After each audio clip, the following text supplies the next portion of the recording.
malgré tes belles idées, ouais. Laisse-moi pas finir, on fait plein de figures. Oh, oh, oh, oh. Qui t'est avancé, t'es l'écolé, qui t'est avancé, yeah, yeah. Faut nous tous chanter, et pour nous pays, faut qu'il décolle, yeah, yeah. Digue toi tant campé. L'Association haïtienne pour le développement des TIC, l'ATIC, dont je représente les membres en qualité de président, est heureuse aujourd'hui de s'associer à l'initiative de la Haitian Caribbean Information Technology Council, à Caraptec, de participer au développement des TIC en Haïti en nous apportant Haïti numérique 2030. Dans un contexte globalisant, fortement concurrentiel et en constante mutation, notre pays a besoin de toutes les contributions possibles lui permettant de développer une approche d'éthique qui favorise le développement, la création de richesses et la réduction des inégalités. L'ATIC recherche à travers ses membres, mais également en adhérant à ce genre d'activité, à promouvoir l'éthique comme moteur de ce changement.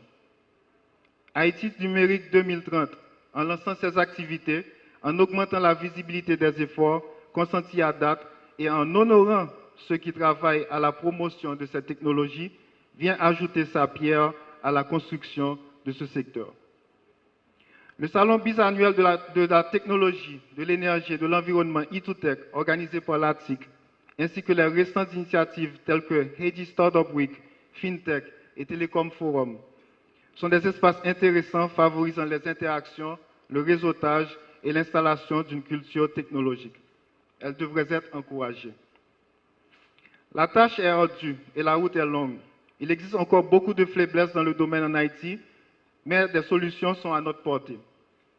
Les lois sur l'administration publique, la signature électronique et le commerce électronique sont au Parlement. L'honorable député Jerry Tardieu est prêt à défendre la cause et nous nous remercions de son soutien.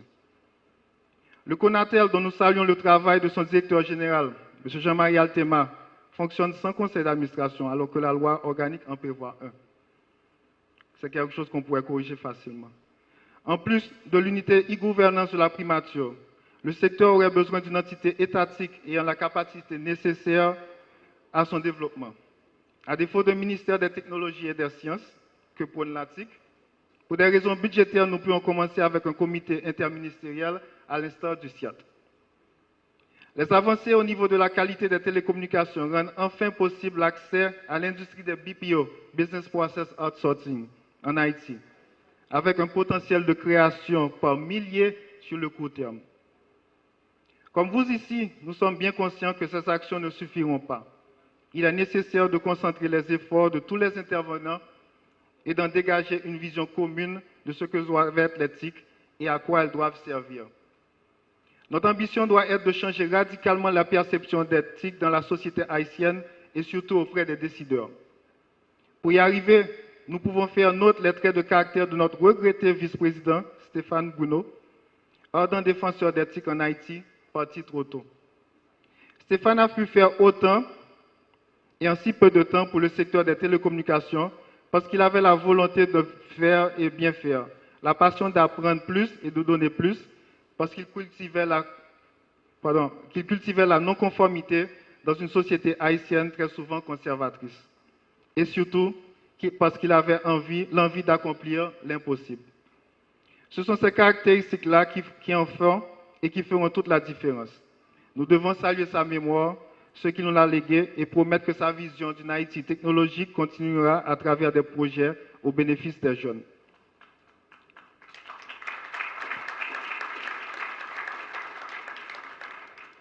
Tout ce qui a été entrepris jusqu'à présent par l'ensemble des acteurs du secteur sont des éléments, des fractions de la vision. Il nous faudra maintenant les fusionner, les compléter, les affiner et rendre possible cette vision en mettant en place un écosystème favorable au changement et à l'apprentissage. Il n'y a pas de technologie sans éducation. Il faudra donc améliorer la qualité, mais aussi l'accessibilité. Nous avons une population jeune et avide de savoir. Il n'y a pas non plus de technologie sans recherche et développement. Les investissements dans le domaine sont quasi inexistants et n'en stimulent pas la croissance. Et enfin, il n'y a pas de technologie sans service. Et c'est peut-être à ce niveau qu'est notre porte d'entrée. En créant les conditions d'emploi à travers le BPO, nous augmenterons le pouvoir d'achat tout en créant de façon durable les bases de l'écosystème. Facilité de création d'entreprises, existence d'un cadre légal solide et appliqué, ainsi nous faciliterions l'éclosion d'une génération de jeunes entrepreneurs en Haïti. L'appropriation des principes d'e-gouvernance pour les services publics et l'offre d'opportunités aux entrepreneurs privés haïtiens aiderait également à développer le marché local des services TIC. L'expérience d'autres pays en voie de développement dans la région prouve que les technologies de l'information et de la communication transforment le fonctionnement des entreprises, l'exécution du service public et favorisent l'innovation. Qu'elles augmentent également la productivité et rendent les marchés plus attractifs, plus compétitifs. Elles visent, dans leur destin modificateur, le mieux-être intégral des sociétés et de ceux qui y vivent en facilitant l'accès des services en éducation, en santé et même dans les coins les plus reculés. Nous rêvons tous de cette nouvelle Haïti, une Haïti technologique, une Haïti développée socialement, une Haïti innovante, une Haïti référence numérique, une Haïti inclusive, une Haïti riche. Nous pouvons, dans un effort commun, servir de levier au développement de ce pays en valorisant les contributions en matière de télécommunications, en travaillant au relèvement des institutions, mais surtout en permettant à l'Haïtien moyen d'accéder aux services et aux ressources nécessaires à son épanouissement. En nous appuyant sur des politiques publiques fiables, régulant le secteur, sur un environnement stable, propice à la croissance économique et sur une construction démocratique du pouvoir, nous assurons aux générations à venir plus d'inclusion sociale, plus d'emploi, plus de développement et plus de visibilité à l'international dans le secteur des TIC. Au cours de cet événement, beaucoup de sujets seront débattus, beaucoup d'idées développées, beaucoup de relations établies et de personnes honorées. Mais le plus important à retenir dans tout cela, c'est l'exigence pressante de se mettre ensemble, de continuer le dialogue, d'adhérer à une vision collective, de contribuer à un plan commun pour faire d'Haïti une Haïti numérique. Merci.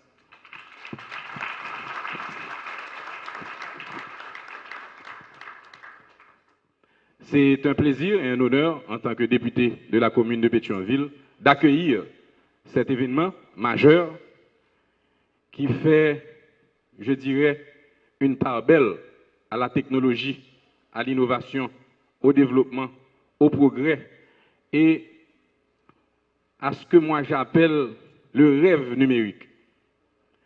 Parce qu'il y a des sociétés numériques qui sont dénuées de sensibilité sociale, où chacun vit de son côté avec un iPhone, un smartphone, et au fond, une société déconnectée, une société déshumanisée, une société où les relations sociales entre les gens n'existent pas. Moi-même, je pense que nouvelle technologie, information et communication, c'est pour utiliser la bonne escient. Ça veut dire qu'il faut utiliser pour connecter les gens. J'aurais aimé remercier, féliciter Henri Beauséjour pour cette initiative. Moi, songez, l'homme t'ai rencontré il y a 4 ans, nous étions tous les deux co-conférenciers à New York dans une conférence justement sur l'impact des nouvelles technologies de l'information et de la communication. Après rencontre là, moi changé me dire ça date de 4 ans. Me dire c'est un bel bagaille. Si nous avons réussi à utiliser outils technologiques NTIC pour nous comment nous plus facilement intégrer diaspora dans la question nationale, qui nous sommes capables de faire que à travers les nouvelles technologies de l'information et de la communication, on puisse effectivement intégrer les Haïtiens vivant à l'étranger. Eh bien, je pense que 4 ans après, je crois que j'étais très content l'autre jour, je me apprendre que justement, c'est à travers les nouvelles technologies de l'information et de la communication qu'un ensemble d'Haïtiens et d'Haïtiennes vivant en Haïti et à l'étranger se sont mis ensemble pour mettre en place une initiative de pétition. Et pétition, ça, c'est en ligne que lié. Nous, tous qui sommes capables de regarder www.diasporaladan.org et son pétition qui pendant 3 ans que tout le monde est capable de signer pour que l'on a fait un amendement constitutionnel à la dernière session législative de la 50e et que nous pourrons aller vers une réforme de la Constitution, et bien que nous avons introduit une proposition d'amendement qui demandait que les Haïtiens qui vivent l'autre bord de l'eau capable de parlementaires qui représentent dans le Parlement.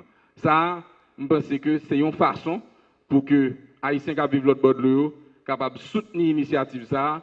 Et dès lors qu'on a une disposition légale, constitutionnelle, aussi révolutionnaire, le ça nous connaît que nous avons utilisé les nouvelles technologies de l'information et de la communication pour effectivement intégrer la diaspora à la vie nationale. Voilà. M'bap Pilong, compliments aux organisateurs, compliments aux nombreux sponsors, compliments à toutes celles et ceux qui ont pris le temps de se déplacer pour venir.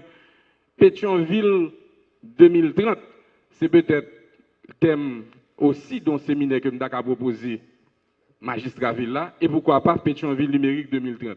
Parce que si nous avons cherché pour nous faire des sociétés numériques, mais Pétionville qui a cherché modernité, il a ambitionné tout en jour pour son commune en ville numérique. Bonne soirée à tous, merci d'être venus. À bientôt.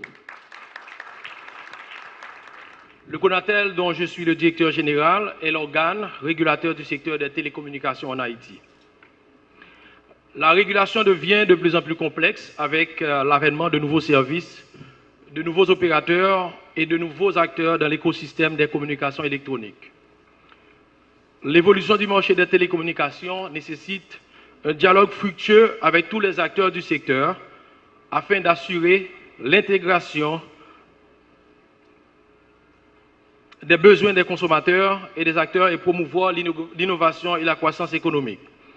Le marché des télécoms bouge et le secteur doit s'adapter aux grands défis du moment comme la transition vers la télévision numérique, le 4G LTE et bien d'autres projets afin de booster le développement social et économique en Haïti. Aujourd'hui, ce secteur, c'est plus de 7 millions de téléphones portables, dont environ 1,5 million de téléphones intelligents, plus de 8000 km de fibres optiques reliant les communes et les villes d'Haïti. Toutefois, la qualité du service doit s'améliorer. Plus de 1,5 million d'internautes partagent leurs expériences et échangent grâce à cet outil révolutionnaire. Le CONATEL a créé la cellule de protection des consommateurs pour pouvoir accompagner les consommateurs. Il faut une réforme pour une meilleure gouvernance de ce secteur. Mon administration s'entend renforcer les axes techniques et juridico-réglementaires afin d'assurer le développement socio-économique. Ces axes représentent la base du développement technologique. Cependant, il faut développer et encourager l'avènement de nouveaux services. Nous allons organiser d'ici la fin du mois de septembre ce que nous appelons le Salon de l'économie numérique, ce qui va coïncider avec le 47e anniversaire du Conseil national des télécommunications, afin que tous les acteurs de l'industrie numérique en Haïti puissent pouvoir partager, débattre des sujets qui pourront aider au développement social et économique du pays. Les technologies de l'information et de la communication jouent un rôle important dans le développement de tous les autres secteurs. Plus haïtiens possible doivent avoir accès à la technologie pour développer tout l'autre secteur pour créer richesse. Je vous remercie. Ceux qui m'ont précédé ont insisté sur le caractère révolutionnaire. Et je reprends le mot du député Tardieu, du rêve qui l'accompagne.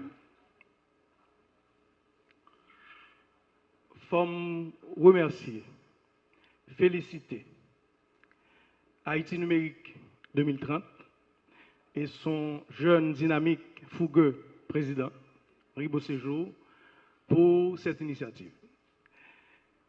L'homme a gardé assistance ça, je pense que heureusement il a invité des gens pour peut-être nuancer moyenne d'âge là. Et quel autre monde qui a pris là, je ne vais pas insister. Parce que je suis très content et m'insister sur ça, m'insister sur la qualité d'initiatives révolutionnaires que des groupes de jeunes apprennent dans la société qui tranchaient avec le discours ambiant. Moi, salue l'initiative Haïti numérique 2030. Même je suis capable de saluer le gouvernement jeunesse qui l'a représenté par le président Monsensir. Même je suis capable de saluer Aïbou Post Elan, Café Philo et tant d'autres. Le m'a gardé vivier de jeunes qui prennent des positions et des actions de nature d'État. Ça donne un peu l'espoir. Et je dis, deux expériences que je passe dans le ministère de l'Éducation nationale démontrent plus que jamais l'importance vitale du numérique pour la croissance et le développement durable et les objectifs de développement durable que Haïti souscrit à lui. Je ne vais pas faire un discours pas long, mais il y a quelques points très importants derrière. Sujet sous technologie, pas neutre et pas innocent. Ça rappelle un thème que le feu professeur Leslie François Maniga très en pile. C'est le thème de la modernité. Parce que nous gagnons un ancrage conceptuel pour nous chercher la journée entre la modernité et la modernisation. Ce n'est pas parce que nous allons faire pile investissement dans la technologie, dans le numérique, dans des outils, dans des plateformes, dans des logiciels, qui pourra faire que véritablement nous atteignons l'objectif de croissance et de développement. Parce que si modernisation déconnectée d'un rêve et d'une culture de modernité, il pourra presque réduire à science sans conscience. Parce que modernité, c'est là où le rêve a commencé. C'est là où il y a un projet. C'est là où il y a une vision. En pile fois, en pile société investit en pile dans des outils, dans des gadgets, mais elle n'a pas avancé. Parce qu'elle n'est pas connectée en mouvement à des décisions de politique publique, à des projets que la société a portés. Oui, il faut investir. Oui, il faut que, tant que tout pays, nous continuions, il y a toutes les statistiques que le directeur qu'on appelle la sous bail. Mais, il faut nous connecter avec un projet global qui sont projets que la société veut inscrire dans la modernité. Et ce n'est pas seulement modernité technologique, c'est modernité des lois de ce pays, modernité de constitution que on a parlé tout à l'heure. Tout ça qui permet que nous voulons tout bon. Pas dire sortir de la tradition parce que la tradition a un pile positif là-dedans. Je parle de cette nouvelle, quand on parle de cette modernité, pas seulement occidentale, post-occidentale, plurielle, avec la Chine qui a prouvé aujourd'hui avec d'autres valeurs. Nous avons un paquet d'éléments importants que Haïti supposé intégrer aujourd'hui dans l'équation que ça l'a posée. Et c'est ça que parle bail tout mouvement ça a un sens véritable. Pour me conclure, dans le orateur, il y a deux bagages à dire quand même. Michael Verso dit, d'accord. En attendant que le pays peut-être ait un budget qui permette que moi-même personnellement, dans faveur d'un ministère de l'enseignement supérieur, sciences, technologie, qui sous-tend et qui porte toute innovation, en attendant que le pays soit capable de porter le fonds de ancrage institutionnel qui charrie ça. Et dans pile institution là, je dis, BRH, Conatel et d'autres, qui sont capables de servir de squelette pour que nous avancions de manière résolue avec la société civile là, avec des initiatives de jeunes comme ça, pour nous porter dossier du futur, de l'innovation et projet ça. C'est important. C'est vrai que dans pile bagage que nous sommes capables de souligner. L'expérience que je fais dans le ministère montre que Haïti, je dis, peut-être que la génération n'a pas réalisé ça, mais quand pile jeune, il n'y avait pas que Stéphane Bruno. que dans le groupe croissance, nous étions très contents de recruter, parce que quand il était encore étudiant à l'université Kiskeya, pour nous faire toute foire technologique Infotel. Je me rencontré pendant le ministre de l'Éducation nationale là, en pile institution ou jeunes qui portaient et charriaient dossiers technologiques. Je suis capable de citer CNJS, Centre national d'information géospatiale en Haïti, qui te permet que le ministère, aujourd'hui, possède une base de données de 17 000 écoles géoréférencées. Il fait, bien sûr, avec des partenaires internationaux. Je suis capable de citer toute plateforme de jeunes qui aujourd'hui dans différents gouvernances dans Baili, en pile ministère des jeunes, année dernière nous songeons dans le résultat baccalauréat avec téléphone, quel que soit côté jeune, il y a un résultat, il y a une note directement. Oui, il y a une capacité installée qui est là aujourd'hui dans le pays. C'est le projet qui doit être là pour nous faire projet en vivre. C'est pour ça je suis capable d'annoncer aujourd'hui qu'avec plusieurs partenaires, très bientôt, nous travaillons et nous allons lancer une radio éducative dédiée online. Son web radio, capable à la fois en portail, côté nous allons partager plusieurs ressources, liens, textes, vidéos et tout l'autre support coproduit par tous jeunes et tous professionnels et qui est capable de servir non seulement pour encadrer support chef d'établissement scolaire, formation des enseignants à distance, soutien scolaire à des élèves et étudiants.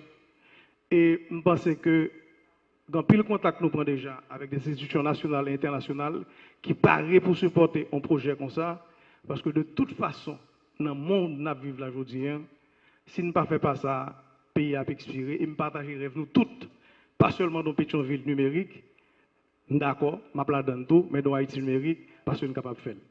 Haïti numérique 2030, merci beaucoup.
d'abord, laisse-moi vous dire que c'est avec un immense plaisir que je participe ce soir à ce forum sur la nouvelle technologie baptisée Haïti numérique 2030.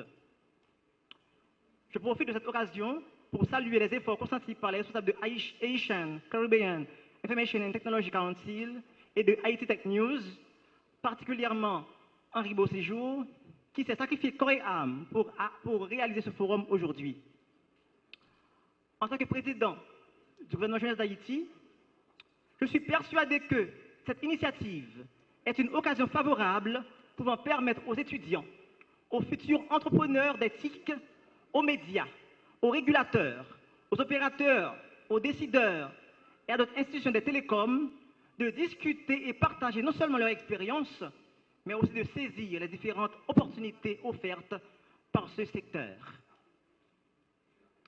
Distingués invités, l'introduction des technologies dans notre vie de tous les jours est devenue un instrument incontournable.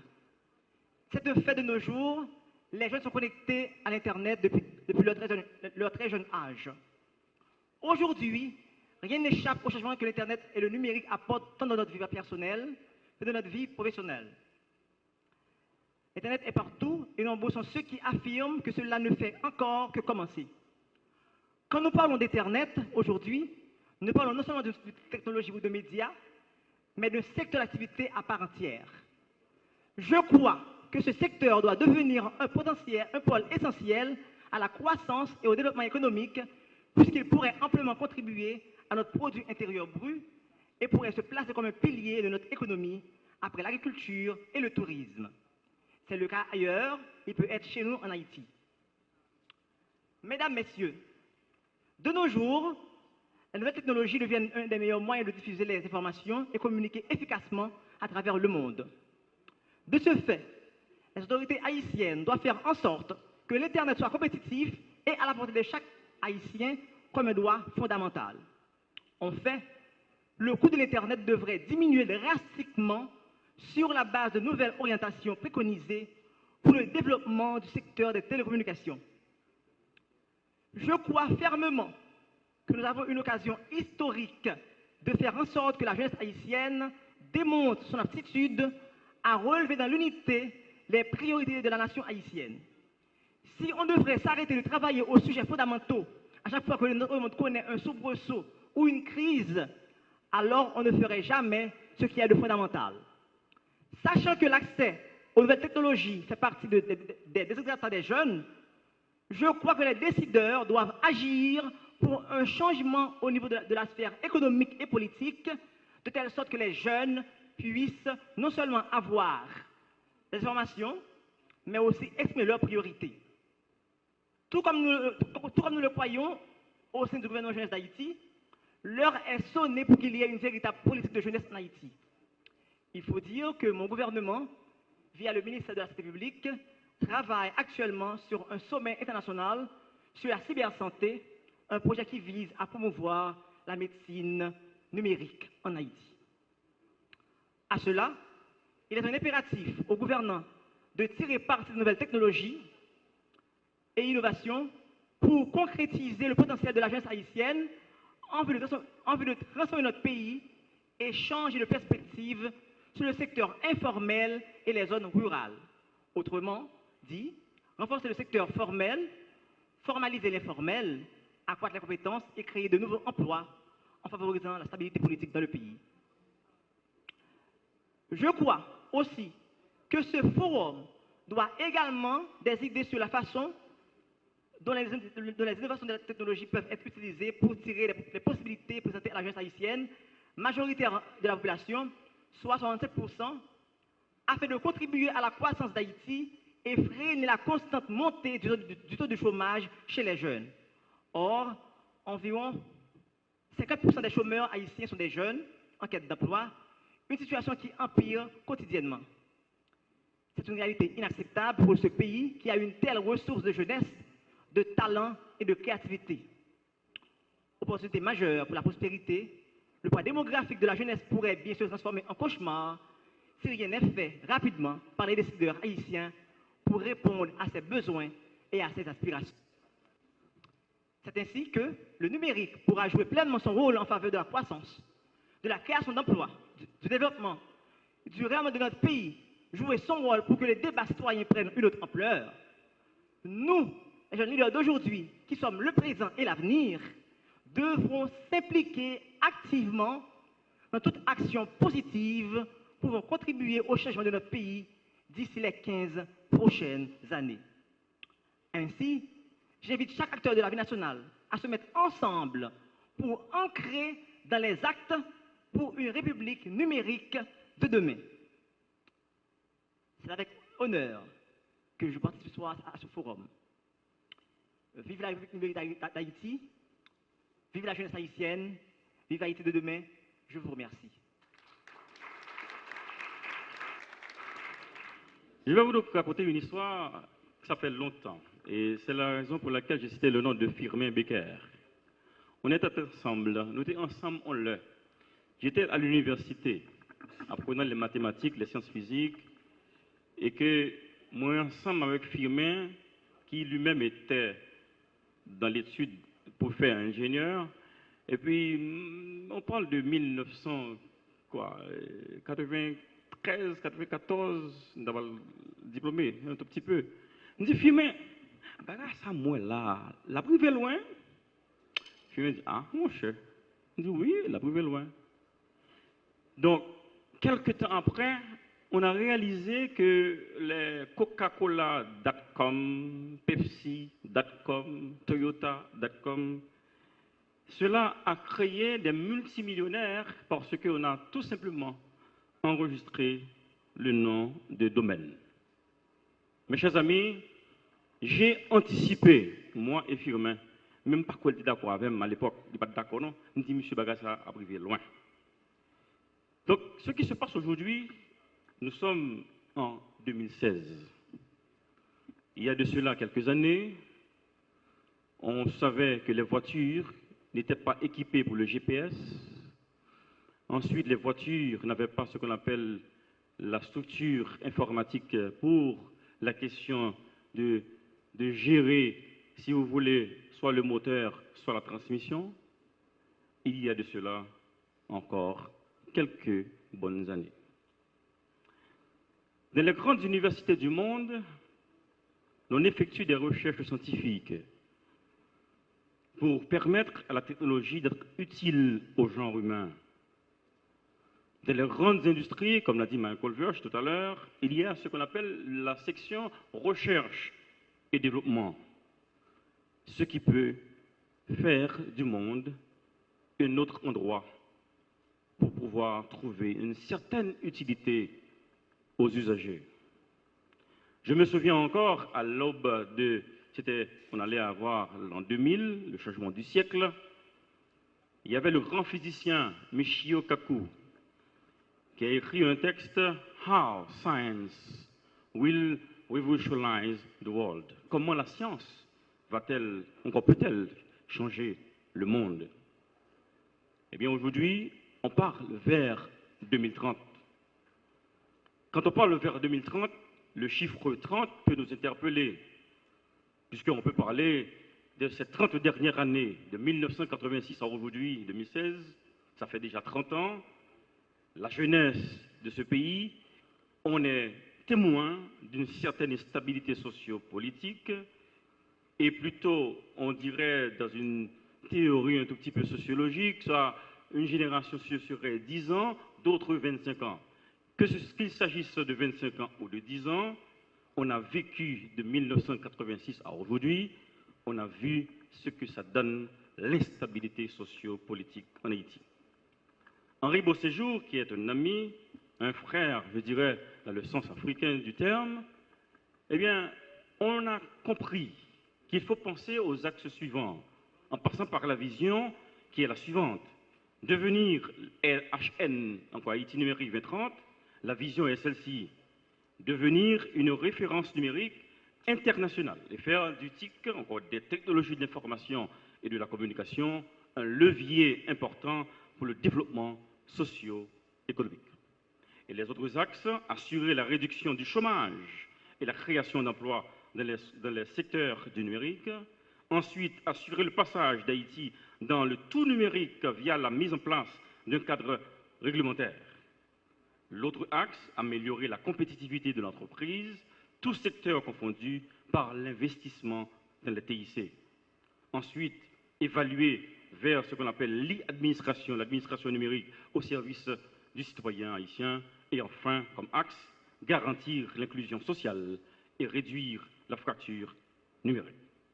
Ces axes dont on parle vers 2030, dans un pays comme Haïti, un pays à vitesse parallèle, c'est comme on se réveille le matin, on voit dans les grands titres des journaux des histoires partout et ailleurs sur la politique de chez nous, et parfois les jeunes, encore la jeunesse, ne se retrouvent pas, puisque la plupart des journaux, on n'a pas ce qu'on appelle une rubrique technologique.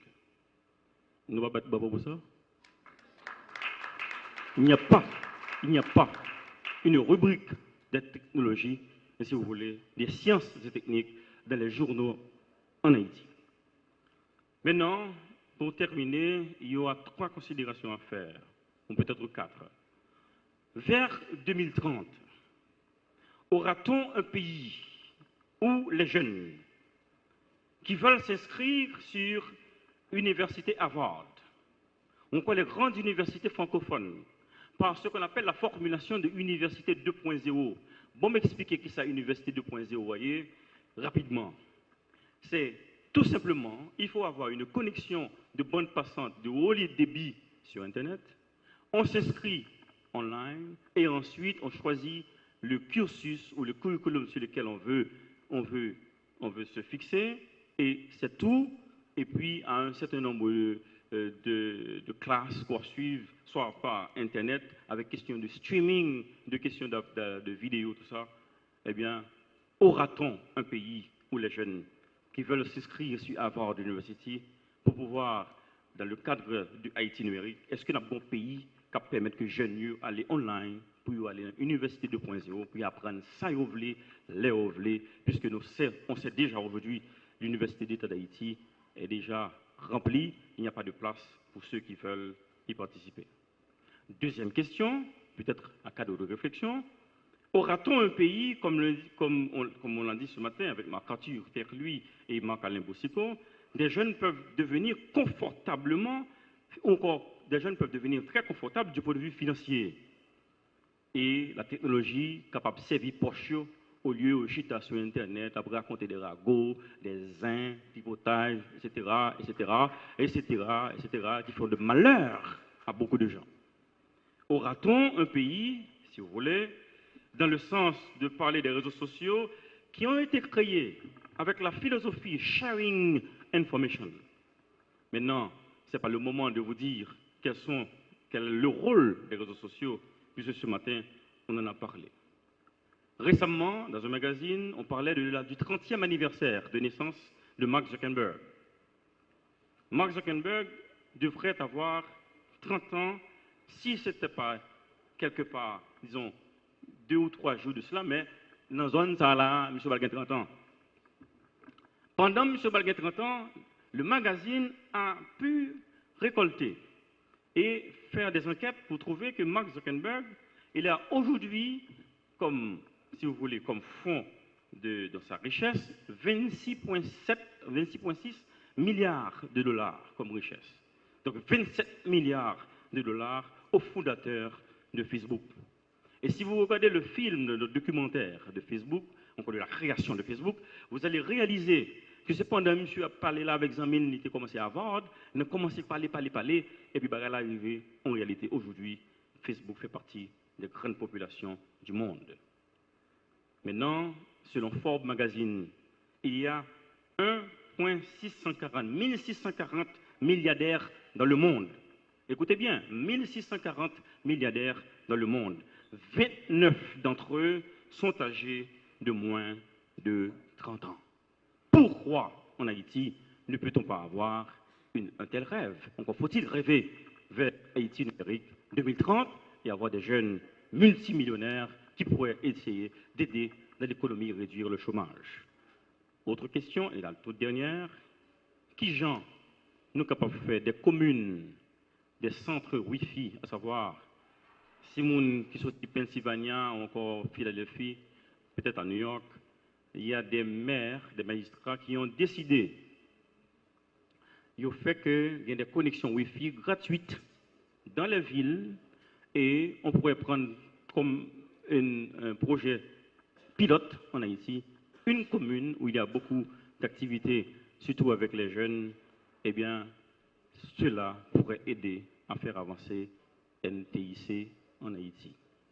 Mesdames, Mesdemoiselles et Messieurs, le rêve est encore là. Parfois, nous sommes dans un pays où on est en train de rêver. Peut-être que c'est la fiction qu'on pourrait écrire des romans en essayant de comprendre ce qui se passe par-ci et par-là.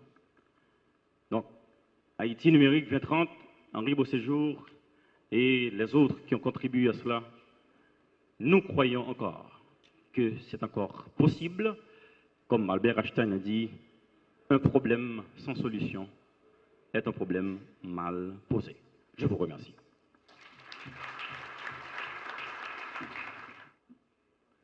C'est une fierté pour moi, pour me là, après-midi, pour me participer dans Haïti numérique 2030.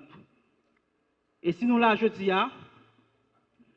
c'est parce qu'en quelque sorte, nous connaissons l'importance des réseaux sociaux dans le pays d'Haïti. Nous vivons dans un pays côté que plus de 3 millions de personnes déjà connectées sur Facebook, Twitter, Instagram, avec Snapchat. Donc, nous venons l'important pour tout le monde donner importance à réseaux sociaux en Haïti. Longtemps, nous changé. Les pour monde te voyé écrit un monde. Si mon en province, si mon en port de paix, il besoin écrire un monde qui Port-au-Prince, faut le écrire lettre là. Faut le bailler non bus. Bus là prend temps pour le prendre pour arriver sur monde là. On le baille encore ou bien le petit cassette, mon qui change cassette yo. Le record pour voir information ba moun là côté lié. Mais jeudi Mark Zuckerberg, le PDG de Facebook, avec un seul clic, il a envoyé un message à 1,7 milliard de personnes dans le monde. Donc là, nous avons l'importance des réseaux sociaux dans le pays. Après 12 janvier 2010, nous changeons, côté que pas de accès à l'information. Majorité radio et télévision pas de fonctionner. Il était venu mal l'idée pour me faire un bagage côté que les réseaux téléphoniques ont été une opportunité pour capable tweet par SMS. Moi j'ai commencé avec une série de monde qui dans zone de la caille. Moi dit que je vais essayer d'utiliser les réseaux ça que moi compagnie téléphone yo ba une opportunité pour tweet. Je vais ça capable faire avec les gens qui dans zone de la caille qui pas accès à l'information. Moi, j'ai commencé avec un groupe de monde qui était en battant dans la zone de la caille. Premier ça que je fais, je prends un petit radio que j'ai gagné qui était servi avec pile, je écoute l'information de tous côtés. Information que moi qui est nécessaire, moi tweet yo. Et l'aime tweet yo, tu as une quarantaine de personnes qui t'a fait l'homme, premier qui t'a fait l'homme de la caille moi, yo joue une information sur téléphone yo. M'a pas encouragé. Kounya là, pendant que chita, m'da font travail sur computer moi étant un petit grand monde qui te vu un petit jeune homme aller un résultat loterie pour lui, mais petit jeune homme n'a aller, il va jamais tourner. Il tombe à plein. Il a dit là sur la façon pour capter attention monde. Moi commencé à bailler résultat loterie sur Twitter. Mais majorité monde en Haïti remet jeu bolette. Et même les opages, il faut qu'on s'accepte sorti. Donc, quand là, Haïtien, c'est des Haïtiens qui ont des qui tout neuf dans le faut le faire joler. Et tout ça neuf, Haïtien pour te bourrer sous lui. Il y a un à téléphone dans la machine, mais ça me fait plus, regardez, l'appeler. Oh, comment je ça? Je ne sais pas, mon cher. Oh, mettez pour moi, mettez pour moi. Donc, c'est comme ça, après 12 janvier 2010, je ne sais là, on dit fléau, je ne sais là, couvrir tous 10 départements pays dans bas information. Moi changé dans la Tibonique, il y a un diarrhée à qu'on fait mal cap touyer population Tout le monde yo contacté, yo pas qu'à joindre solution. Yo voyé message à Juno 7. Moi-même, moi j'ai une information, hein. Moi j'ai quelques amis ensemble avec nous déplacer, dans le gars ça qui fait moun mourir. Bon expert. Ça que me fait, moi dis puisque moun mourir comme ça, on nous évite de manger poisson en attendant que l'autorité joigne solution à ce problème là. Immédiatement, moi lancer une alerte. Moi lance un message, moi lance un SOS, moi dis autorité voyager dans la petite minute, gon groupe moun k'ap mourir en vente fait mal, yo pas contre qui ça accueillir. Effectivement, yo arrivé, yo testé rivière, yo c'est choléra moun yo gagne. Donc ça, c'est une fierté que me gagne. Moi c'est premier monde qui t'ai annoncé gon maladie dans le pays et maladie ça, c'était choléra que le.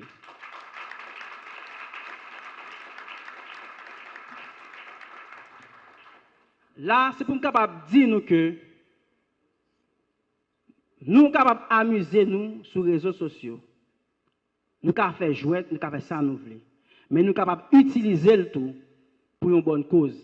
Nous sommes capables de bien utiliser. Je félicite, par contre, là, Karel Ped, 12 janvier 2010, qui t'a informé international là, de ce qui a passé. Donc ça, c'est une bonne utilisation. Et pour une entreprise en Haïti, en Haïti, l'important pour toute entreprise en Haïti, connecter sur les réseaux sociaux. Pour qui ça? Leur connecter sur les réseaux sociaux, ou connecter directement avec le client. Laisse ça, un produit qu'on t'a aimé faire passer, ou pas obligé à nos médias traditionnels. Nous pas dit que les médias traditionnels n'ont pas de place, non, au contraire. Mais là, l'on cible moun par rapport à ça que le remet, par rapport à ça que l'habitude à acheter dans main, l'on a un nouveau stock, c'est plus facile pour dire ah nous avons un nouveau stock qui vient. Pour le gouvernement, si vous dites que travail dans toute transparence, c'est important pour mettre tout programme, tout ce qu'on fait sur les réseaux sociaux pour nous capables. Les comme ça, même journaliste là, l'elle t'a besoin de ça qui a passé, il n'est pas obligé de venir côté pour venir demander une interview, il a juste monté sur page Facebook ou Twitter, il garder ça côté publié. Donc ça c'est tellement important parce qu'avec un simple snap, l'imagine avec un simple snap, on peut prendre un document. Il a gueule sur les réseaux sociaux, nous voyons qu'il n'y a pas que le gain. Nous ne pouvons pas négliger les réseaux sociaux. Donc, je dis, je suis capable de dire que la mission que je me suis après 12 janvier 2010, là, je suis fier de lui. Et le peuple haïtien fait fier parce que moi, c'est haïtien qui est plus populaire sur Twitter avec 830 000 followers. Merci beaucoup, peuple haïtien. Et merci à nous tous qui sont venus là, qui apprécient nouvelles technologies. Merci à député Jerita Dieu qui te fait confiance pour nous travailler ensemble avec elle. Et merci à toute autorité qui l'a. Que bon Dieu bénisse nous, que bon Dieu bénisse Haïti.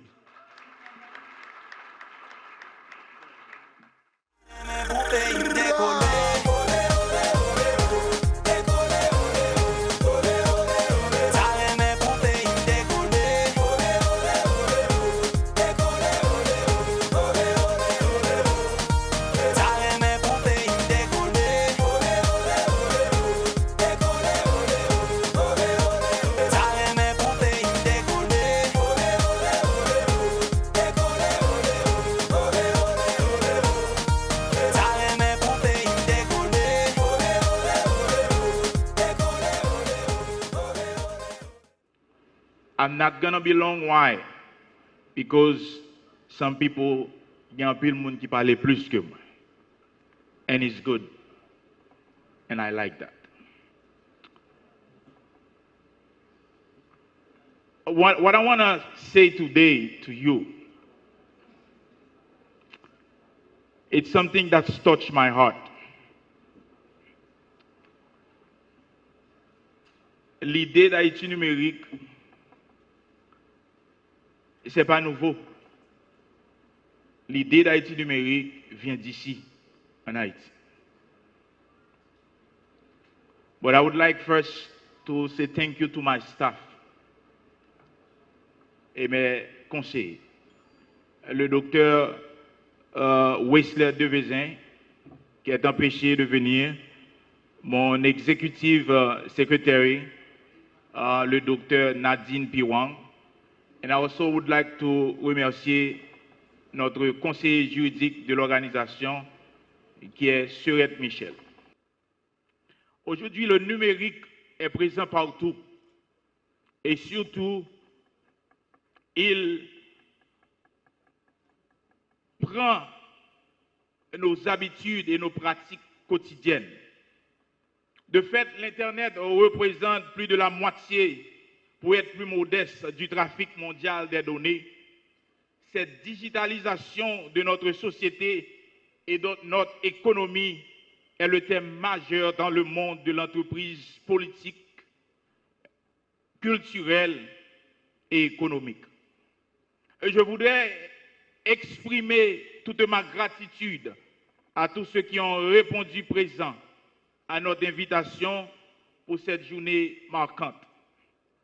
Certains de nos 20 invités sont venus de loin. De votre disponibilité qui témoigne votre forte implication dans la volonté de participer et de contribuer au développement du secteur de l'Internet en Haïti.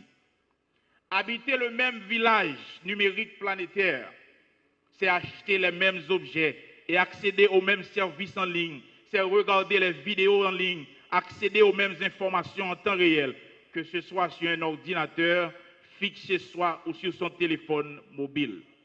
La question qui se pose ce soir est donc simple. Allons-nous trouver notre place dans ce village planétaire ou resterons-nous en marge?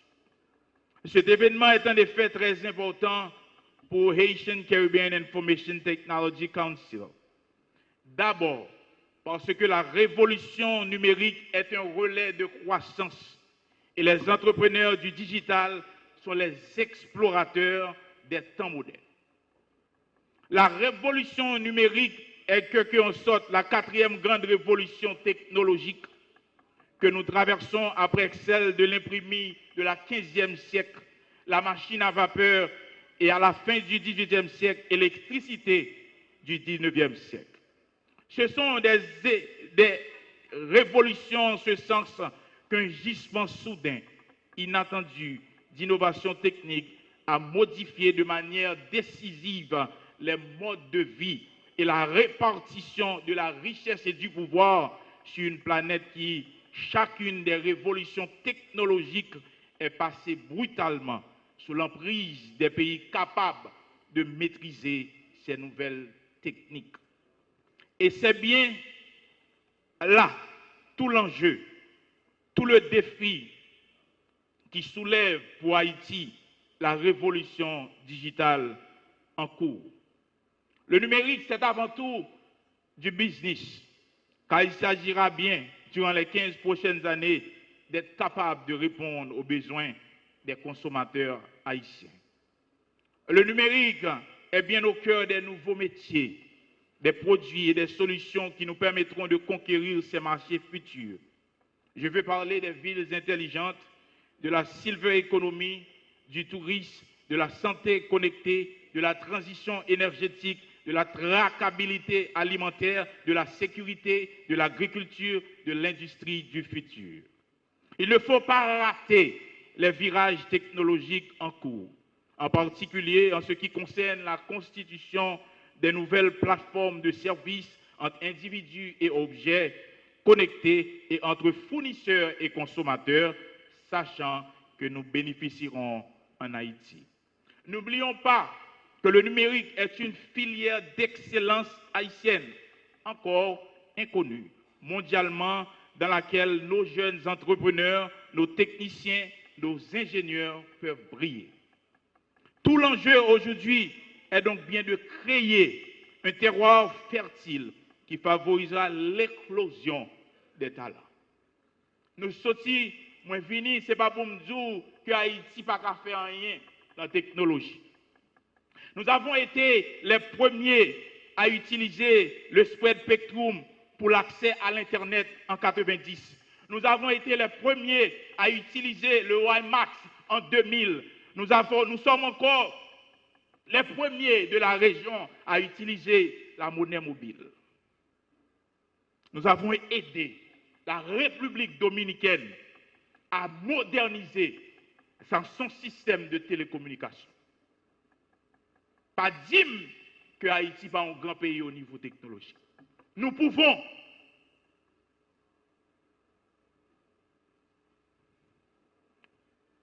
Le défi à relever est de réussir à faire du numérique un véritable outil de modernisation, de performance, pour apporter des réponses rapides et de qualité aux besoins de ce peuple qui souffre depuis trop longtemps déjà. Voilà une citation bien dite. Ce qui nous manque souvent, c'est la vision à long terme des leaders qui osent transformer et remettre en question et qui battent le. C'est la stabilité politique. Citation de Stéphane Bruno. I want to finish my speech by telling you something very important. Pour les nominés de ce soir, my dad worked for more than 25 years at EDH. Papa me travaille près de 25 ans à l'électricité d'Haïti. Louis-André Edibo Séjour. Not one single time for 24 years they recognize my dad. Pendant 25 ans, pas de personne qui j'aime remettre à papa en honneur. And when my dad was leaving the jobs, he did something great. Somewhere, I think, in Soma, Turin. And there was a company in Germany, a big company in Germany, une grande compagnie en Allemagne. They came to honor my dad after 26 years of service.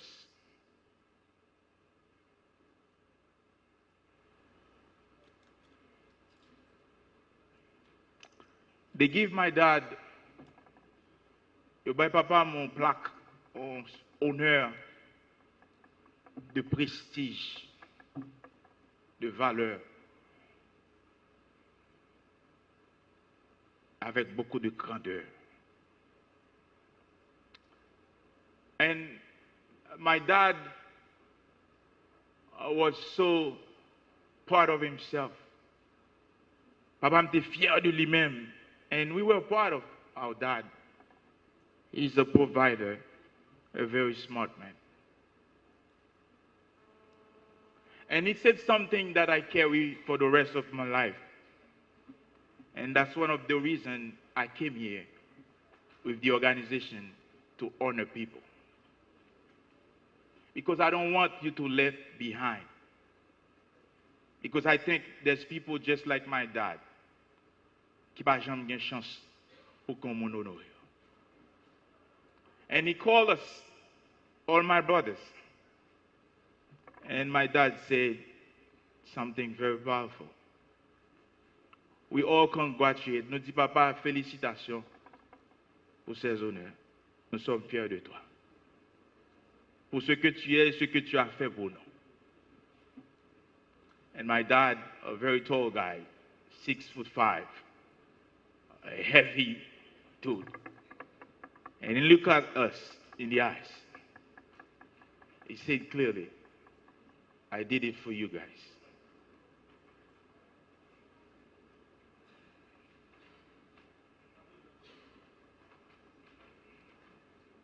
He said, I did it for you. Thank you.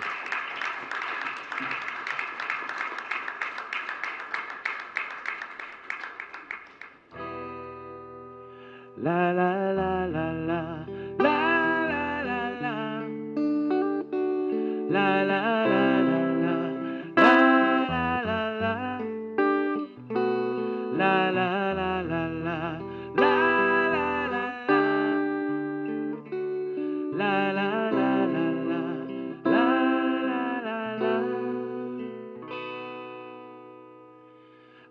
Haïti, c'est belle en mer, c'est belle montagne avec belle rivière, c'est belle plage avec pied cocoyer, bel paysage avec belle couleur.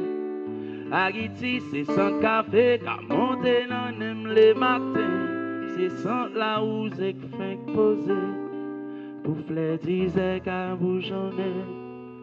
Haïti, c'est bassin blé, cascade pichon avec sodo, c'est Acadin, la citadelle, c'est la bâtie avec marigot. Haïti, c'est la vallée, c'est Port-Sali avec Sabrico, c'est mode la selle, Big Macaya, c'est Mamlade avec mon Bilbo. Haïti, son douce macos, c'est un point pistage grillé, son gicolé qui pour bonne force, son bouteille cola bien glacée. Haïti, son bon griot, son bon fritaille, un bon tasso, son bon légume avec siric, son bon diri avec lalo.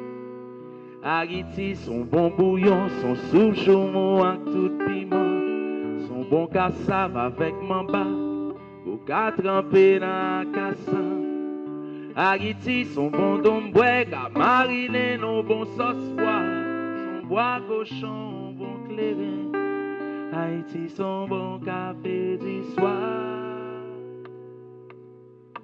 Haïti, chérie, pour jamais moi vin déposer ticket, moi dans main. Haïti, chérie, pour jamais pas gain un cap, j'en fais, moi quitter.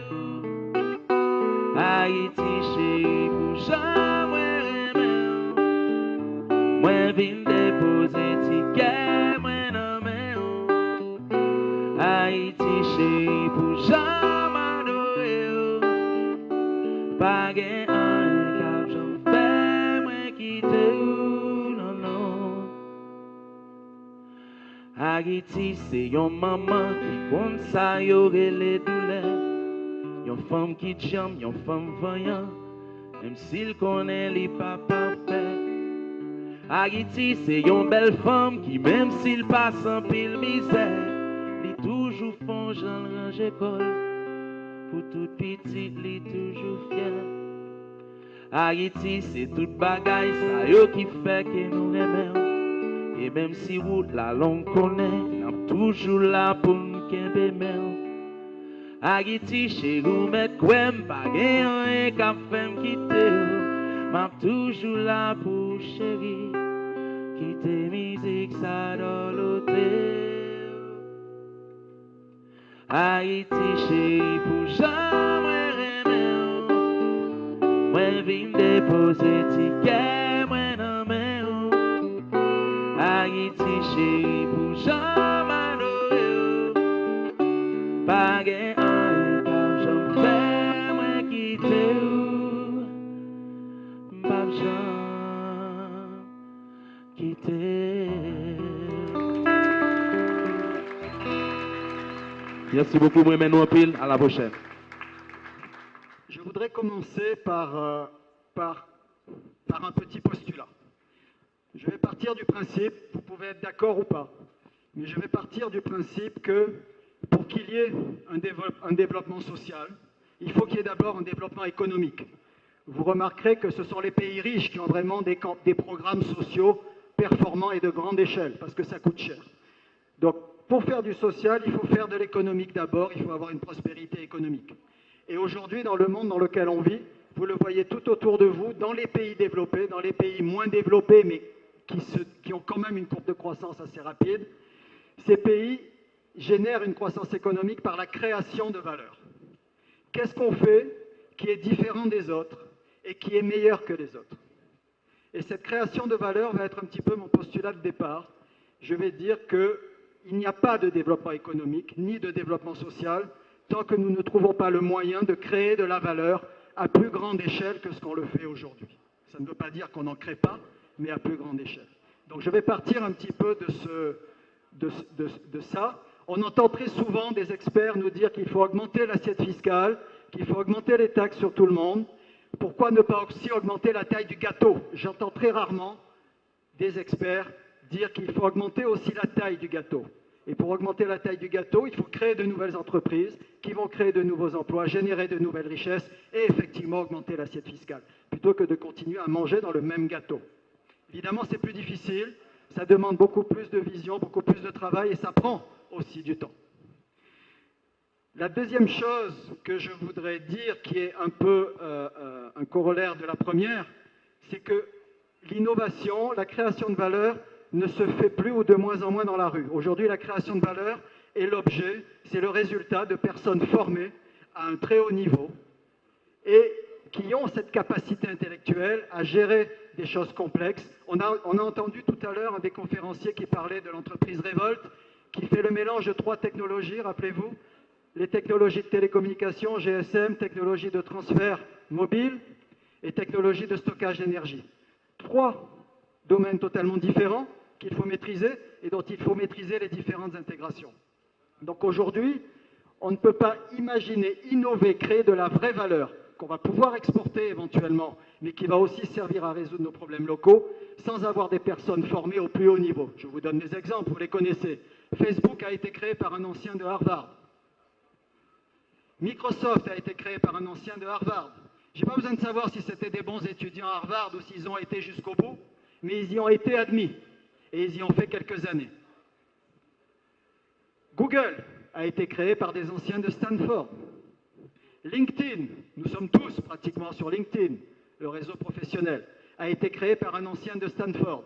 Et je ne prends que les plus grands.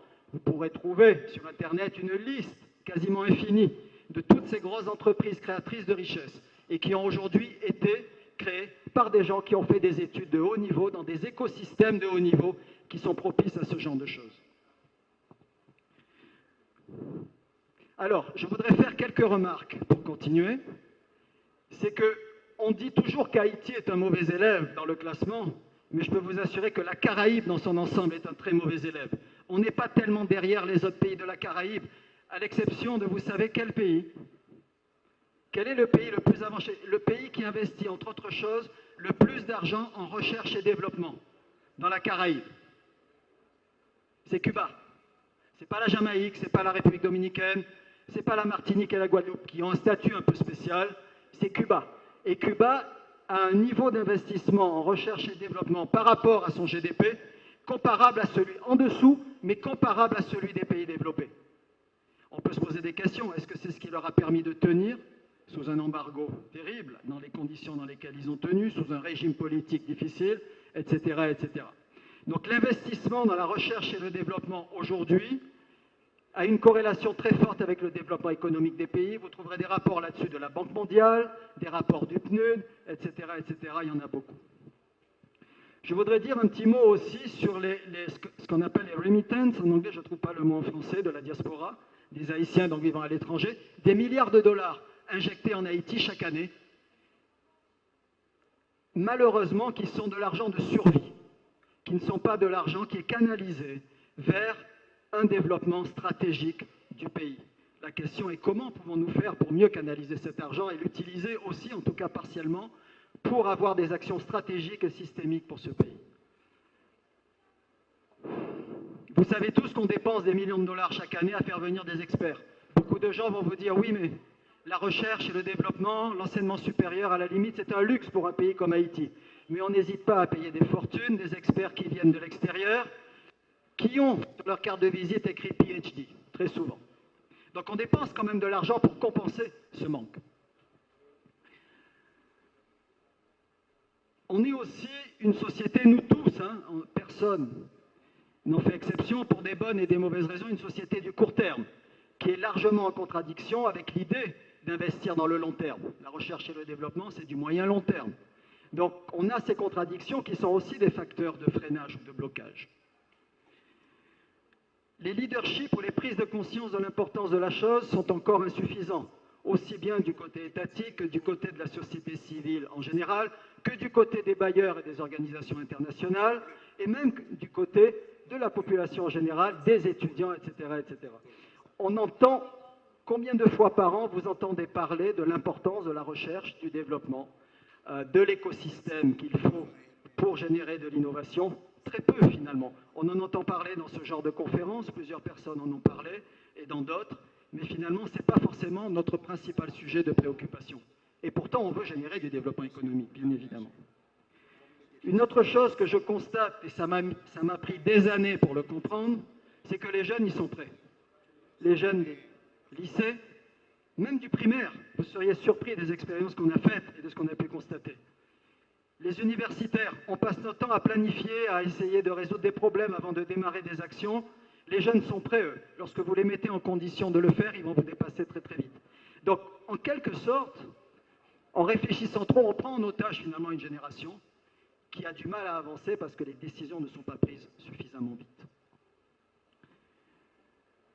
Une autre chose qui est admise des experts, c'est qu'une société qui se développe est une société qui a une capacité à apprendre. Cette société a une capacité à apprendre, ça veut dire quoi? Ça veut dire que, je vais vous raconter une petite anecdote, vous connaissez l'histoire de la dinde aux États-Unis. La dinde américaine est l'animal le mieux traité aux États-Unis. On la chouchoute depuis sa naissance, on la met bien au chaud, on lui donne des antibiotiques, dès qu'elle est malade, on la soigne. Et puis un jour, le jour du Thanksgiving, c'est l'Holocauste. On les tue toutes, on leur coupe le cou et on les mange. Et puis l'année d'après, on refait la même chose. Une nouvelle génération de dindes fait la même chose, est née, donc on a fait naître de nouvelles dindes, on les nourrit, on les chauffe, et puis on les massacre toutes le jour du Thanksgiving. Le problème de ces dindes, c'est qu'elles n'ont pas appris. Elles n'ont pas appris que la génération d'avant s'est fait massacrer par les humains et que leur génération va se faire massacrer aussi à un moment donné. Cette capacité à apprendre est une capacité aussi de survie. Vous savez qu'il y a un écrivain qui s'appelle, je crois, c'est Wells, H.G. Wells, qui a dit que l'histoire de l'humanité est une course permanente entre la science et les catastrophes. Est-ce que la science évolue plus vite que les catastrophes? Dans ce cas, on survit. Dans le cas contraire, on meurt. On a des exemples, je n'ai pas besoin de vous en parler. On a de nombreux exemples, dont un notamment qui a fait très mal. Alors, comment augmenter notre quotient intellectuel collectif? Le quotient intellectuel individuel de chacun de nous, il est élevé, on n'a aucun complexe à avoir par rapport à qui que ce soit, mais est-ce que notre quotient intellectuel collectif n'est pas, lui, trop bas, justement pour pouvoir décoller comme on le souhaiterait? Et ça implique un ensemble de choses. Ça implique la mise en place d'un écosystème qui est favorable à la création de valeur. C'est bien joli de le dire, mais qu'est-ce que ça implique comme composante? Et aujourd'hui, vous trouverez que la création de valeur qui implique le développement économique, qui implique le développement social, et je pars sous le contrôle d'économistes ici qui pourront me contredire, mais cette création de valeur dépend d'un ensemble de composantes. L'une de ces composantes, c'est un enseignement supérieur de qualité. L'enseignement supérieur en Haïti est ce qu'il est, il a ses qualités et ses défauts, mais je peux vous dire qu'on n'a pas tant de complexe à avoir que ça par rapport à ce qui se passe dans d'autres pays, même chez notre voisin, au niveau maîtrise, voire doctorat. Il y a très peu de programmes de maîtrise doctorat dans les domaines scientifiques et technologiques dans toute la Caraïbe. On trouve des programmes de formation professionnelle, programmes de licence, mais très peu de programmes technologiques en maîtrise et en doctorat. En général, les jeunes de la Caraïbe doivent partir en métropole, quelque part, aux États-Unis, au Canada, en France, pour pouvoir le faire. Donc on n'est pas tellement derrière les autres. Et en faisant un petit peu d'effort, on pourrait se positionner même devant les autres, très rapidement. Plus rapidement qu'on croit, en tout cas. Donc un enseignement supérieur de qualité, la conscience de la nécessité et de l'importance stratégique d'activités de recherche bien ciblées, les structures d'incubation et d'accélération permettant de faire sortir les innovations de la recherche et les transformer en entreprise et en véritable création de valeur. Les structures d'accompagnement financière, aux États-Unis, en Europe, ils ont les structures de venture capital, les capitaux risques, on peut les appeler comme on veut, mais des structures d'accompagnement financier qui sont encore embryonnaires chez nous. Et des entreprises aussi, un tissu d'entreprise, un tissu industriel qui a besoin de recherche et développement. Aujourd'hui, notre tissu d'entreprise a un besoin très faible, en tout cas pense avoir un besoin très faible en recherche et développement.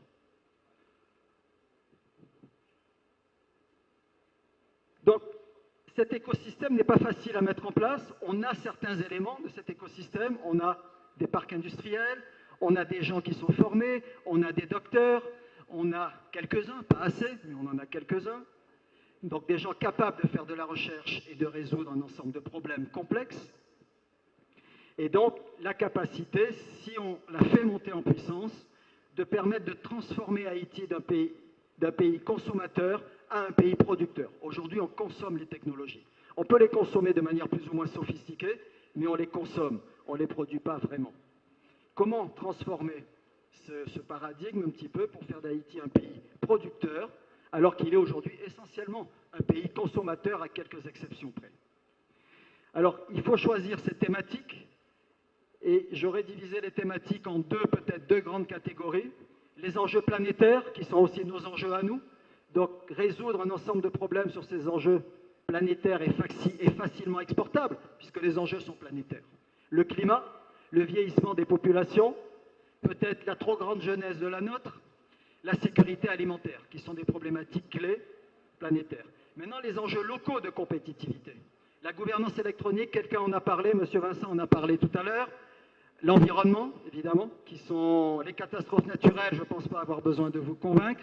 La santé, l'utilisation des technologies pour améliorer les services de santé, qui sont non seulement un énorme enjeu, mais un énorme marché local et international.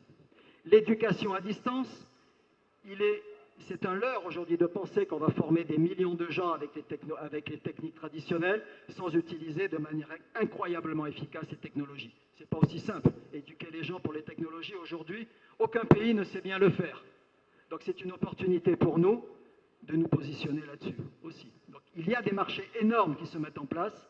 Le cadre légal, on en a parlé aujourd'hui. Pour vous donner un exemple, Haïti est aujourd'hui le seul pays qui n'a pas une loi sur la cybercriminalité. Et vous le savez aussi, des entreprises de notre secteur privé se sont fait attaquer récemment. Des ministères se sont fait attaquer.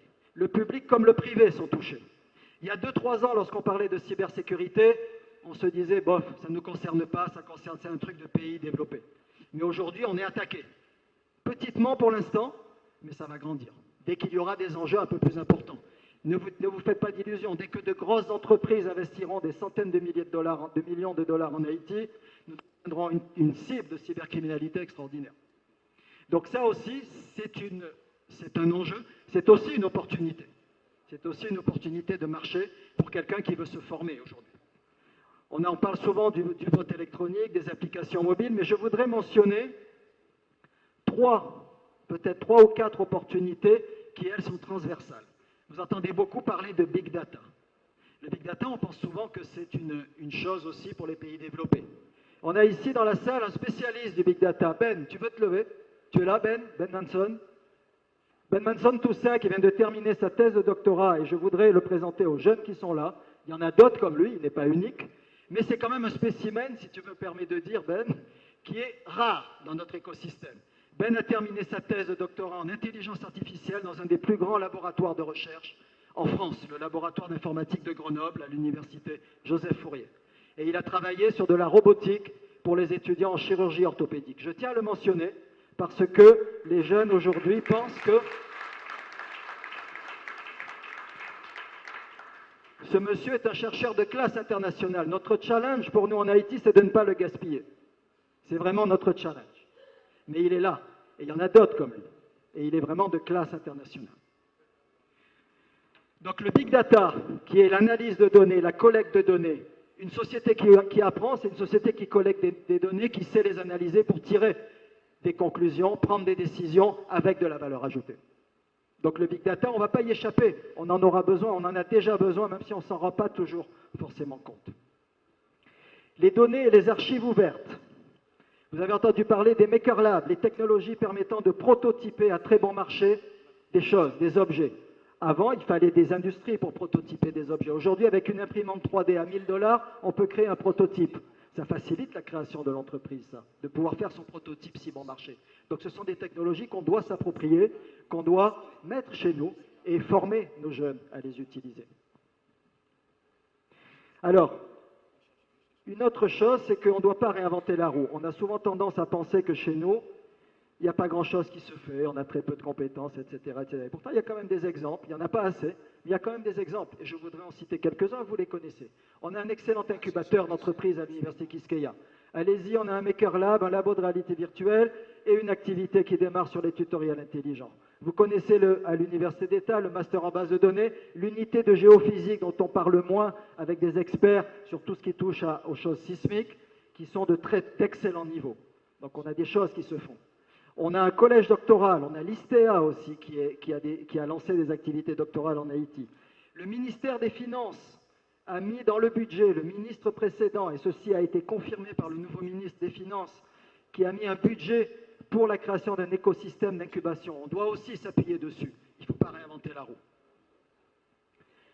Un projet de mise en place d'un camp intensif pour former des jeunes des quartiers défavorisés qui n'ont aucune connaissance technologique, qui ne savent rien faire aux techniques de codage. Conscientiser les entrepreneurs sur l'utilisation d'éthique. Donc des choses intéressantes qui sont en train de se faire. Et je vais conclure. Je vais conclure en disant 4 choses. C'est qu'aujourd'hui, les problèmes sont identifiés. Ça fait 20 ans qu'on identifie les problèmes. Ça fait 20 ans qu'on fait des études pour les identifier les solutions. Le problème, ce n'est pas d'identifier les problèmes et les solutions aujourd'hui, c'est de les exécuter, les solutions. D'en choisir une, ou deux, ou trois, et de les exécuter. Aujourd'hui, on est au stade de l'exécution, beaucoup plus que de la réflexion sur la nature des problèmes. Ça, c'est une chose. La complexité de nos problèmes, et franchement, j'aimerais pas être dans la peau de ceux qui sont nos acteurs politiques, hein, Jerry, parce que la complexité des problèmes qu'ils ont à résoudre est énorme. Et cette complexité, elle croît de manière exponentielle au fur et à mesure qu'on perd du temps à les résoudre. On pouvait isoler les problèmes il y a 10 ans. Aujourd'hui, il faut les résoudre quasiment tous en même temps. Et je parle sous votre contrôle pour prétendre arriver à une amélioration. C'est extrêmement compliqué, extrêmement difficile. Donc cette maîtrise de la complexité est aussi une chose que nous devons développer de plus en plus et inculquer chez nos jeunes au plus bas niveau. Vous savez qu'aux États-Unis, certaines écoles commencent à introduire des cours de théorie de la complexité à des enfants du primaire. Imaginez, je ne sais pas ce qu'ils mettent comme contenu là-dedans, mais ça commence. La génération actuelle, pensez-vous qu'elle est sacrifiée ou pensez-vous qu'elle a encore le temps d'être sauvée? Qui pense qu'elle est sacrifiée? Levez le doigt. Qui pense qu'on peut la sauver? Bon, je suis content quand même de voir qu'on est optimiste. Mais on ne doit pas perdre de temps et il faut vraiment aller vite et mettre les moyens qu'il faut. Voilà, je ne vais pas en dire plus, je vous remercie. Je remercie encore Haïti Numérique 2030.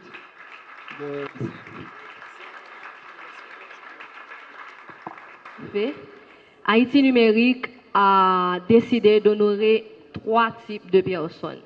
Il y a une distinction pour les jeunes femmes leaders numériques. Il y a une distinction pour les jeunes leaders numériques. Et il y a une distinction pour les leaders numériques seniors. Et que je vous demande d'applaudir, s'il vous plaît.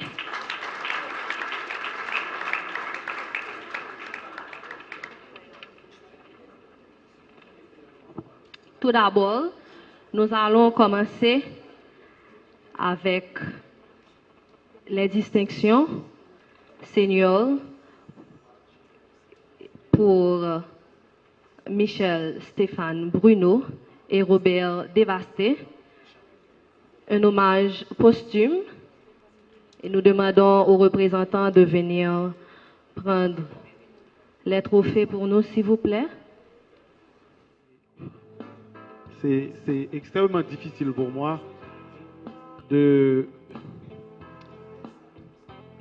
tenir en main ce certificat qui est dédié, je dirais même pas à la mémoire, mais qui est dédié à Stéphane. Et Stéphane, c'est un ami, un pionnier dans le domaine d'éthique. Et on a fait tellement de projets ensemble. Et je sais qu'il est parti avec des projets plein la tête. Donc au nom de la TIC, dont je suis un ancien président, et aussi pour ses enfants, je pense qu'à chaque fois qu'ils regarderont ce certificat, ils seront aussi fiers de leur papa, comme Henri l'a été tout à l'heure. Et je veux dire ce soir qu'ils doivent être fiers de leur papa, parce qu'il a accompli beaucoup de choses pour ce pays. Et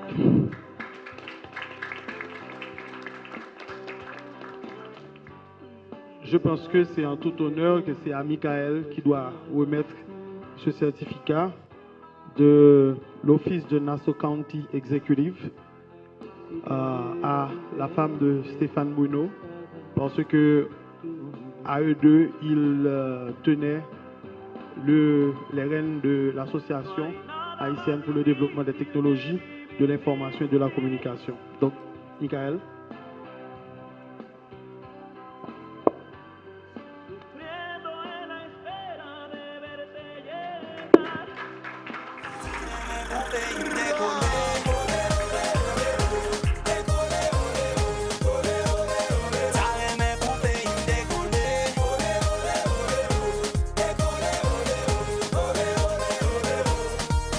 Haïti chérie, j'ai longtemps où t'es la belle des Antilles.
Le numérique, un levier de croissance pour Haïti. Son thème que nous développons là, dans plus de discussions faites sur lui, mais son thème que à caractère a inspiré, qui continue de débattre dans tout milieu social haïtien. Jeunes jouent prix, femmes leaders jouent prix,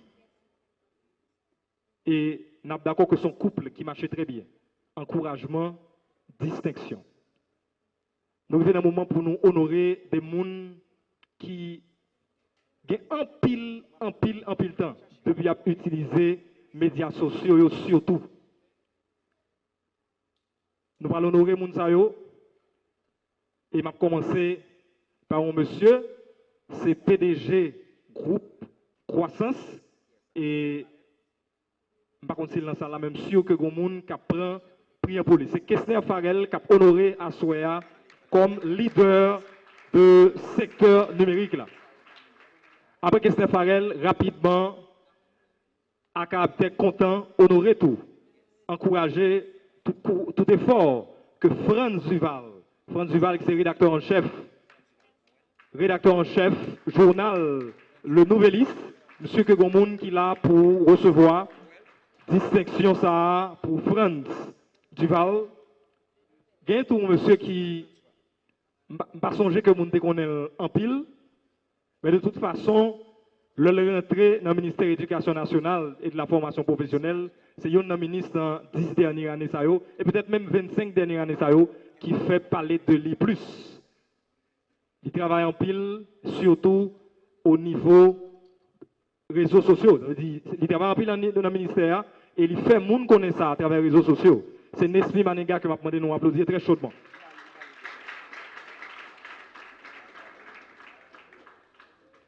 Je vous prie aussi d'applaudir Bruni Mabien. Bruni Mabien, c'est un leader numérique tout, qui lui-même, c'est un monde qui investit en pile dans la question de développement, technologie, communication et de l'information. Patrick Atier, je suis sûr que nous avons remis intervention tout à l'heure. Battons gros applaudissement pour Patrick Atier qui a honoré à souhait à tout.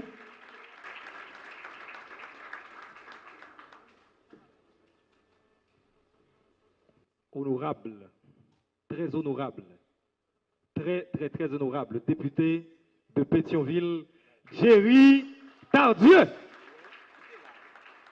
Monsieur ça a révolutionné la campagne électorale en Haïti. C'est un monde qui traînait en pile l'autre candidat derrière, dans fait campagne sur Internet. Donc c'est un monde communication qui est très actif communicationnellement sur Internet. Et justement, dans la campagne électorale, c'était candidat dans la législative qui était plus actif, qui était plus visible.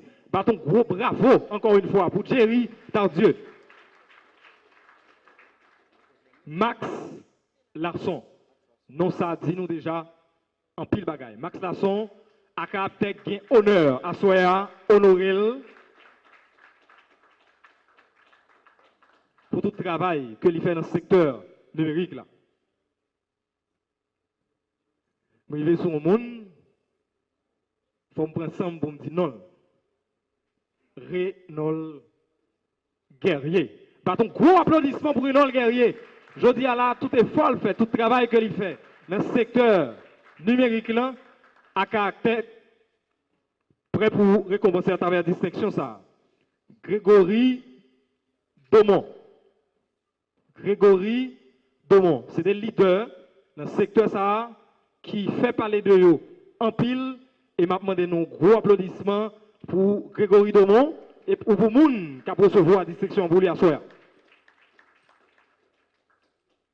Je te présente déjà, c'est Jean Junior Joseph. Je ne vais pas demander applaudissements pour lui, je vais regarder si je pas, mais pour Jean Junior, ça ne va pas demander applaudissements.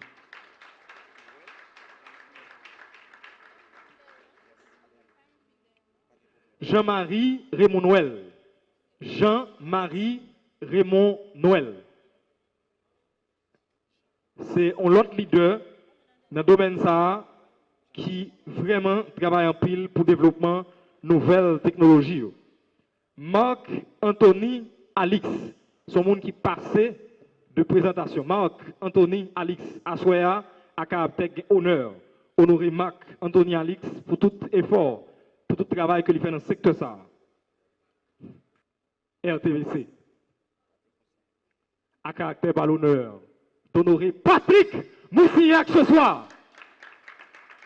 Battons gros applaudissements pour Patrick Moussignac. Il a fondé Alter Press, il est journaliste à RFI et aussi à Radio Kiskeya. Vous devinez, je parle de Godson Pierre qui a honoré ce soir aussi.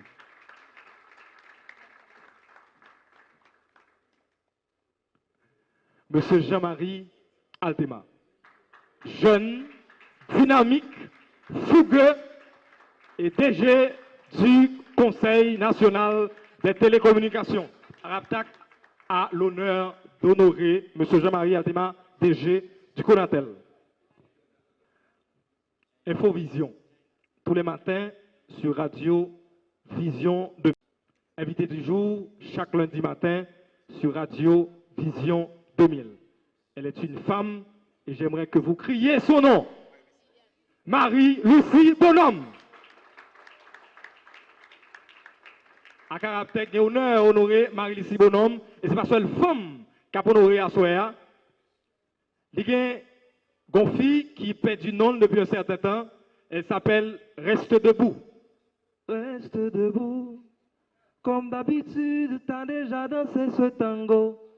Journal 4 heures, Liliane Pierre-Paul. Réginald Chauvette. Réginald Chauvette, c'est un leader à ce là à caractère gain, honneur, honoré tout. Réginald Chauvette, accompagné du docteur Samuel Pierre, passé de présentation. Merci d'applaudir ces deux noms. Réginald Chauvette et docteur Samuel Pierre. Nous terminons avec deux autres personnes. La première, c'est Jean-Michel Boiron. Jean-Michel Boiron, que je vous demande d'applaudir. Jean-Michel Boiron, tout effort qu'on fait pour développer le secteur Sahara à caractère à suivre, jeudi à la content pour l'honorer. Hommage à quelqu'un qui dirige une école en Haïti. C'est une école qui distingue dans les Caraïbes. Et il y a des gens qui t'a même fait croire que c'est dans le monde. C'est une école qui porte haut bicolore haïtien. 4 professeurs, et c'est Guy Etienne que nous aurons ce soir. Le professeur Guy Etienne. Et nous avons un award là pour médias. And I want them to show me. Just know, Radio Guinée, toute radio, HPN, Haïti. This is Haïti Numérique 2030, Haitian Caribbean and Information Technology 2016 Technology Leadership Award of Excellence presented to Radio Télé Guinée. Radio Télé Guinée, nous comptons un travail à faire. Thank you.